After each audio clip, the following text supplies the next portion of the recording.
Week 10, day 2. As I've said before, all these stories are stories that I have researched.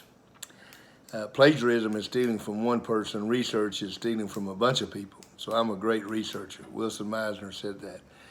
Today's story is Nelson Mandela, and I'm going to read this. This is page 62 of the curriculum, developingcharacter.org, which is free. Look on developingcharacter.org and get your copy.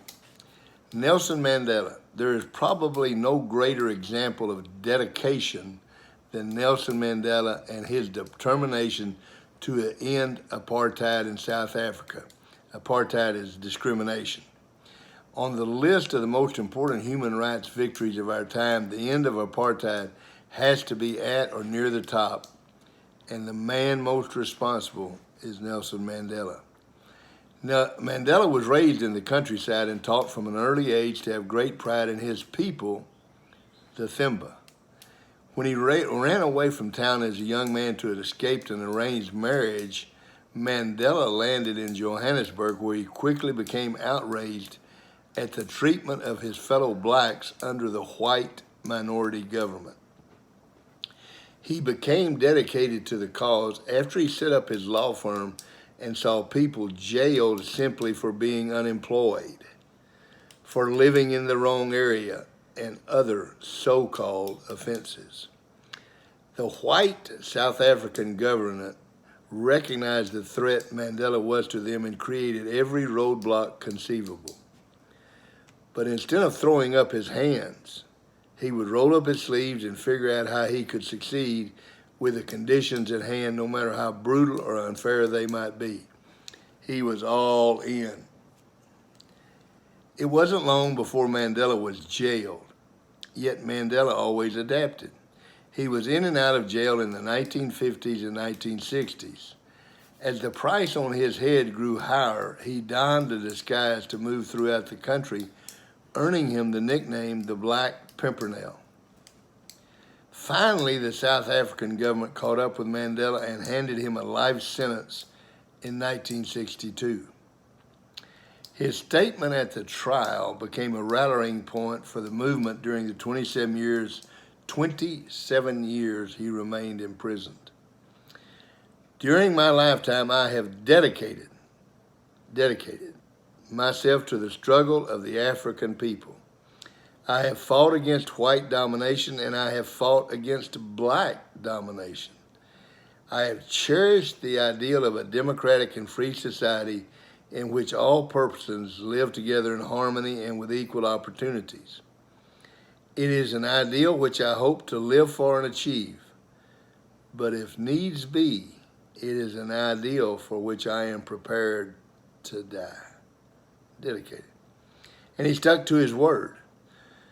Twice the white government offered Mandela freedom if he would renounce his ideals. Both times he firmly refused, and his legend grew. Prisoners cannot enter into contracts. Only free men can negotiate.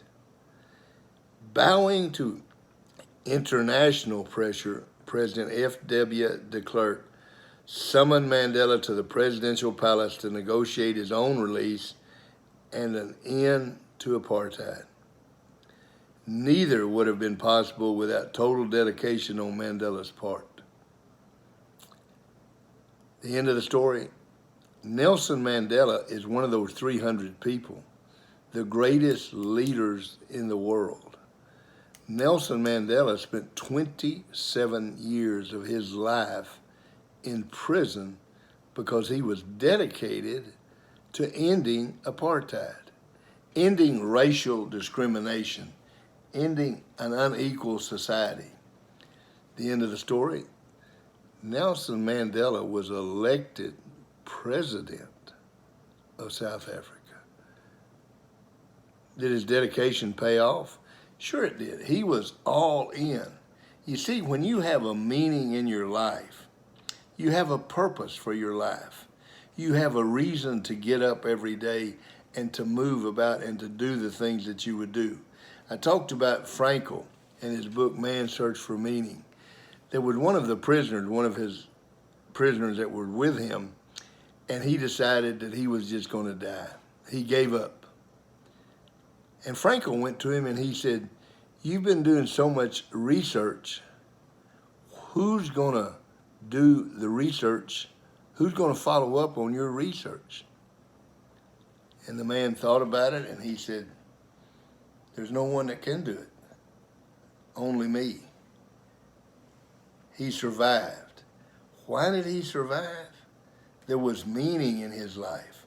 Why do I get up every day excited? Because there's meaning in my life. I am dedicated to making you a better you. Look at the questions. Number one, what does it take to become dedicated to something? What do you think it takes to become dedicated to something? For you to become dedicated to something, what is it? Number two, who is the most dedicated person you know? Why? Answer these questions. Write them in detail. Remember, the reason you're writing the answers to the question are the RAS, the reticular activating sensors. They're the junk mail filters at your base of your brain. They allow two things in. Number one, anything that's a danger to you, and number two, anything that's important. And the brain determines if you write it down that it's important. So write your answers, write your goals. Become good at writing down the things that you want to remember, that you want to become a part of your life. Dedicated. See you tomorrow.